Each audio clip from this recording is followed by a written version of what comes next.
Assalamualaikum warahmatullahi wabarakatuh. Di sini saya Muhammad Said, 2026-2011-095 dari Teknik Industri.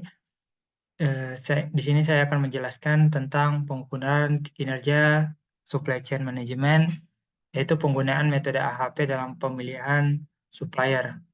Supply chain management itu adalah pengelolaan aliran barang, informasi, dan uang di sepanjang rantai pasokan, mulai dari pemasok, bahan baku, hingga tangan konsumen ke akhir.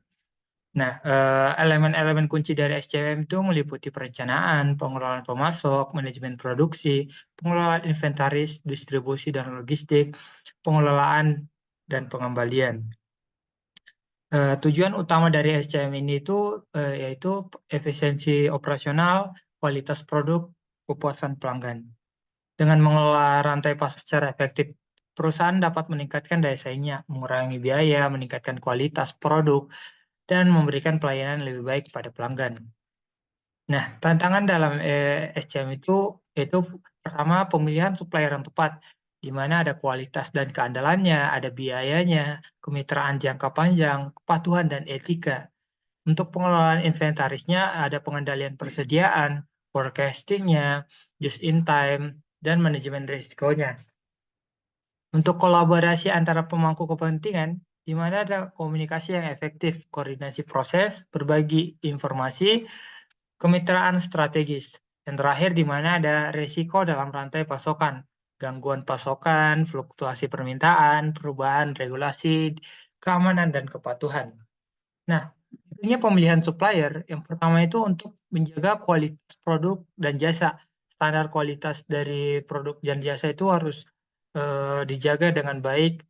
Makanya di situ adalah pentingnya pemilihan supplier serta kepuasan pelanggan.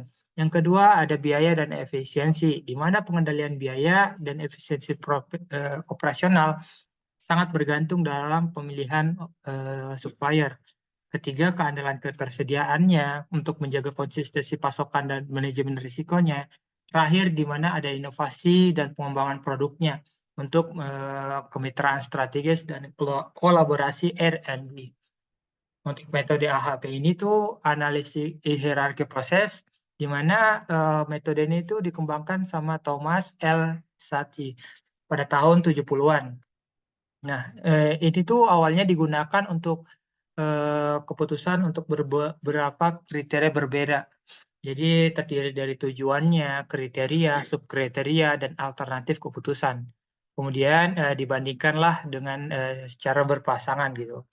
Untuk sejarah pengembangannya itu dari Thomas itu mengembangkannya di tahun 70-an. Nah, itu menangani masalah yang kompleks dan multi kriteria. Nah, yang pertama itu awalnya adalah proyek-proyek militer dan infrastruktur, tapi semakin lambat laun menyebarlah ke berbagai bidang lain seperti bisnis, kesehatan, pendidikan, dan pemerintahan. Seiring waktu, AHP mengalami penyempurnaan dan adaptasi. Adapun perangkat lunak khusus yang dibuat untuk mempermudah dalam berbagai konteks. Nah, kegunaan AHP itu ada dari strukturnya sistematis, konsistensi dan transparansi, penanganan masalah multikriteria, fleksibilitas, partisipasi dan konsensus. Nah, jadi menyediakan kerangka yang sistematisnya itu dan menganalisis keputusan berdasarkan kriteria yang relevan. Terus dia membandingkan elemen-elemen secara berpasangan untuk memastikan konsistensi dalam penilaian dan memberikan transparansi dalam proses pengambilan keputusan. Nah, itu tuh berguna juga dalam keputusan di mana harus dibuat berdasarkan berbagai kriteria yang mungkin bertentangan atau memiliki bobot yang berbeda. Nah, ada dari jenis keputusannya itu mulai dari pemilihan lokasi, pemilihan pasok, hingga pengembangan strategi bisnis. Nah, AHP ini juga memungkinkan partisipasi dari berbagai pemangku kepentingan dalam proses pengambilan keputusan.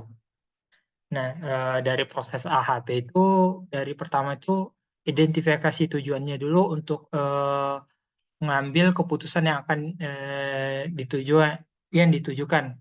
Nah, dia yang difokuskan untuk mencapainya gitu.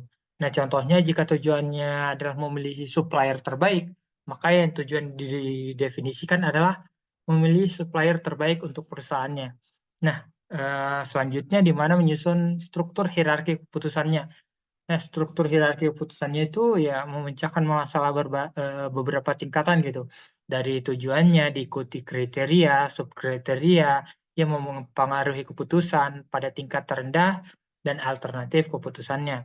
Ya, contohnya dalam pemilihan supplier, hierarki, mungkin terdiri dari tujuan puncak gitu, seperti harganya, kualitas, waktu pengiriman, dan layanan.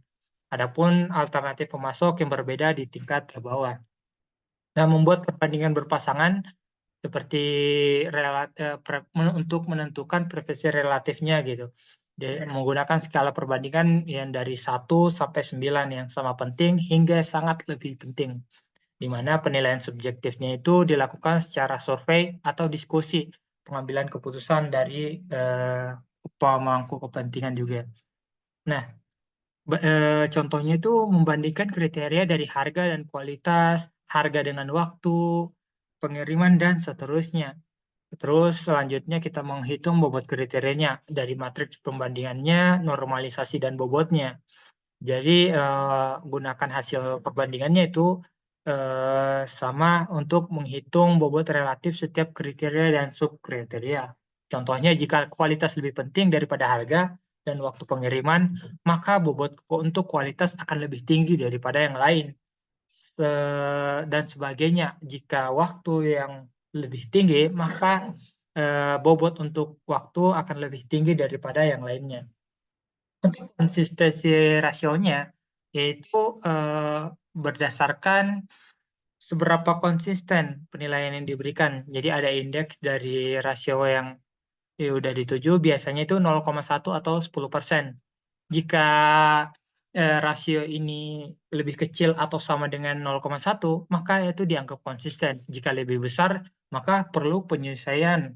Nah, penyesuaiannya ini dilakukan melakukan revisi-revisi sehingga mendapatkan nilai yang diinginkan. Nah, AHP dalam pemilihan supplier ini tuh banyak untuk menirikan kriteria, contohnya dari harganya, kualitasnya, waktu pengirimannya, layanan, dan reputasinya. Nah, untuk hierarki tersendiri itu dari keputusannya, penyusunan hierarki dari tujuannya untuk memilih supplier, dari harganya, dari waktunya, atau dari pengiriman layanannya. Dari contohnya alternatifnya adalah supplier A, supplier B, dan supplier C. Jadi kita membuat perbandingan antara kriteria dan antar alternatif. Nah, dengan skala perbandingan yang udah ditentuin. Nah, untuk menghitung bobot kriterianya itu dengan skor total yang setiap supplier ya menggunakan matriks perbandingannya dan normalisasi dan bobot. Contohnya jika harga dari bobotnya 0,4, kualitasnya 0,3, waktu pengirimannya 0,2, layanannya 0,1 dan supplier A itu mendapatkan skor 0,7. Nah, maka untuk untuk harganya 0,7. Nah, untuk kualitasnya 0,8. Untuk pengirimannya itu 0,9. Nah, untuk layanannya maka skor total supplier A adalah seperti yang terlampir gitu. Nah, untuk studi kasusnya itu kita lihat di sini ada studi kasus. Jadi misalnya ada suatu perusahaan manufaktur yang sedang mencari supplier dengan komponen kunci yang digunakan untuk produk mereka. Ya, kriterianya udah diputuskan dengan beberapa kriteria urutan dengan pengkodean sebagai berikut dengan harga, kualitas, waktu pengiriman, layanan. Dengan hasil perbandingan dan bobot kriteria sebagai pengambil keputusan. Hasil perbandingannya itu akan dihitung sebagai berikut. Contohnya ada dari normalisasinya, matriksnya, dan skor akhirnya. Di mana bisa kita lihat di sini kesimpulan, HP itu digunakan sebagai alat yang efektif untuk pemilihan supplier. Pentingnya pemilihan supplier yang tepat dalam SCM, serta perlu pemahaman yang baik dalam kriteria dan metode analisis. Hasil analisisnya itu supplier C memiliki skor akhir tertinggi sebesar 0,515.